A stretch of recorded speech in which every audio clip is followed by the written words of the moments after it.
Welcome to a fascinating journey through history.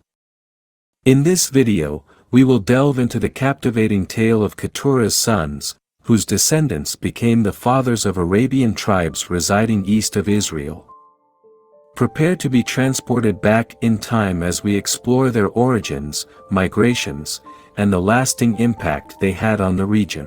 But before we delve into the analysis, may I ask you to hit that subscribe button and click the notification bell, so you won't miss any of our upcoming videos. We have a lot of exciting content coming your way. Now, let's set sail on this incredible journey and unlock the timeless wisdom hidden within the story of KETURAH'S sons. First of all, we would like to bring you to deeper understanding about Abraham, the father of nations. How many wives did Abraham have? And how many sons did Abraham have? In all, Abraham had 8 sons. Abraham's first son was Ishmael through Hagar, his wife's Egyptian maid, Genesis 16:1-4. Abraham's second son was Isaac through Sarah, his wife, Genesis 21:1-3. Isaac was the son God had promised Abraham, Genesis 15:4-5. After Sarah died, Abraham had 6 sons through KETURAH, another concubine, Zimran, Jokshan, Medan, Midian, Ishbak, and Shuah, Genesis 25:1-6. KETURAH'S sons became the fathers of Arabian tribes living east of Israel. Some people claim that the Bible makes an error in regards to the number of Abraham's sons. In Genesis 22:2, God speaks to Abraham after the birth of Ishmael, referring to Isaac as, "Your son, your only son, whom you love." Then Hebrews 11:17 identifies Isaac as Abraham's one and only son. And Galatians 4:22 mentions only Isaac and Ishmael. It is written that Abraham had 2 sons. How could Abraham be said to have an only son and 2 sons, when in reality he had 8 sons? There is no true. Genesis 22:2 and Hebrews 11:17 both refer to Isaac as Abraham's only son, because those passages concern God's promise and covenant. Since Abraham's other 7 sons are not part of the covenant, they are irrelevant to the issue and not mentioned as sons. Abraham had other sons, but only one son of promise. The main theme in Galatians is justification by faith, apart from the law. Galatians 4:22 mentions 2 sons, Isaac and Ishmael, in an allegory to highlight the contrast between the old covenant of law and the new covenant of grace. The former leads to bondage while the latter to freedom and life. Paul's reasoning is as follows: Ishmael was the son of Hagar, a slave, and thus symbolizes bondage and slavery to the law. Ishmael was the product of a human effort to bring about God's blessing. Ishmael equals the works of the law. Isaac was born to the free woman, Sarah, and thus symbolizes freedom and life. Isaac was born in God's time, according to God's promise, without the scheming or interference of man.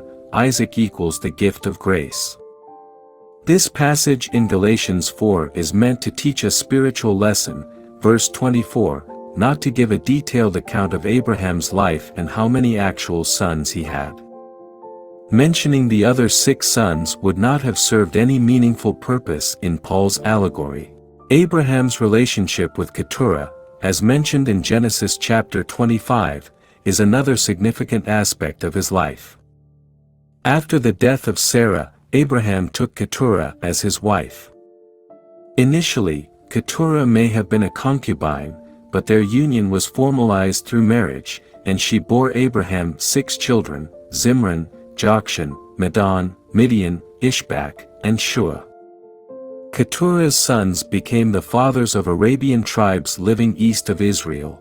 While the details of Abraham's relationship with KETURAH are not as extensively recorded in the Bible as his relationship with Sarah, it is clear that KETURAH'S descendants, particularly the Midianites, had a lasting impact in the region. The Midianites inhabited parts of the Arabian Peninsula, including the Sinai Peninsula, and played a role in various biblical narratives.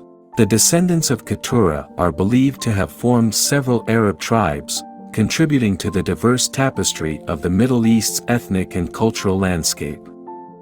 These tribes, along with the descendants of Ishmael and others, played significant roles in the history of the region, and their presence continues to be a part of the cultural heritage of the Arab world. The lineage of Abraham through Keturah is less extensively detailed in the Bible compared to his lineage through Sarah and Isaac. However, we do have some information about the descendants of Abraham and Keturah, primarily from the book of Genesis. Let's briefly explore the descendants stemming from Abraham's union with Keturah. Zimran is mentioned as the firstborn son of Keturah. While not much is known about his specific descendants, it is believed to have fathered a tribe that settled in the region of modern-day Saudi Arabia. Though historical records about this tribe are scarce, it is understood that they made significant contributions to the Arabian culture and heritage. Jokshan, another son of Keturah, is considered to be the ancestor of the Joktanite tribes. These tribes settled in the southern part of the Arabian Peninsula and are believed to have played a crucial role in the development of early Arabian civilizations. Medan, the third son of Keturah, is associated with a tribe that settled in the northern region of the Arabian Peninsula. They are believed to have contributed to the cultural and social fabric of the area. Midian, the fourth son of Keturah, is one of the most prominently mentioned sons of Keturah. The Midianites, who are believed to have descended from Midian, played a significant role in biblical narratives. They inhabited regions in the northwestern Arabian Peninsula, including parts of what is now modern-day Saudi Arabia, Jordan, Israel, and the Sinai Peninsula. The Midianites are often associated with the story of Moses, as it was in Midian that Moses took refuge and married Zipporah, the daughter of Jethro, a priest of Midian.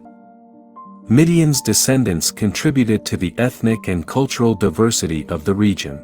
Ishbak and Shuah, the fifth and sixth sons of Keturah, are less mentioned in historical records. However, it is believed that they also had descendants who established their own tribes in different parts of the Arabian Peninsula. The influence of Abraham's descendants through Keturah, the descendants of Keturah, including the Midianites and others, are believed to have played a role in the formation of various Arab tribes in the region.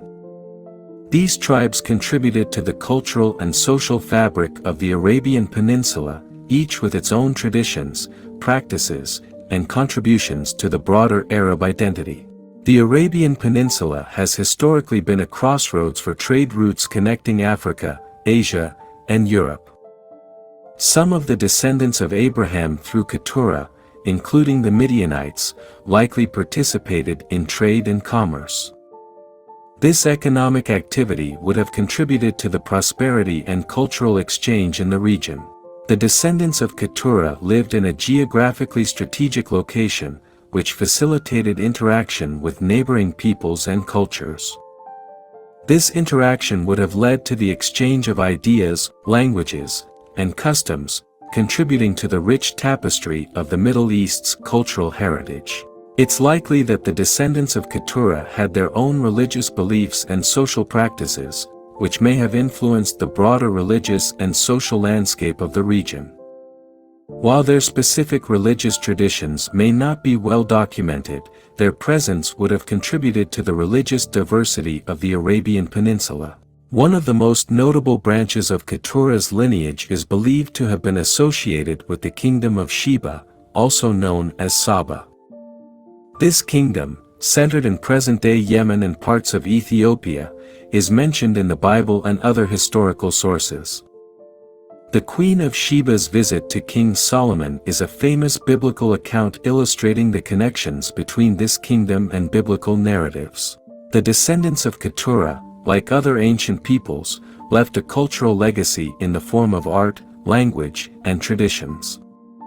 While specific details may not be well documented, their contributions would have added to the mosaic of cultures in the Middle East over the centuries. Intermarriage between the descendants of Keturah and other lineages in the region, including Ishmaelites and others, likely occurred. These intermarriages would have further interconnected the various tribal and ethnic groups in the Arabian Peninsula. If you found this information informative and thought-provoking, please give it a thumbs up and consider subscribing to our channel. Your support helps us continue to bring you in-depth historical insights and biblical narratives. If you have any questions or would like us to delve further into any specific topics related to biblical history, please leave your suggestions in the comments section below. We always value your input and look forward to hearing from you. Don't forget to hit the notification bell so you never miss an update from our channel. We have exciting content planned, including more in-depth explorations of biblical figures and their legacies.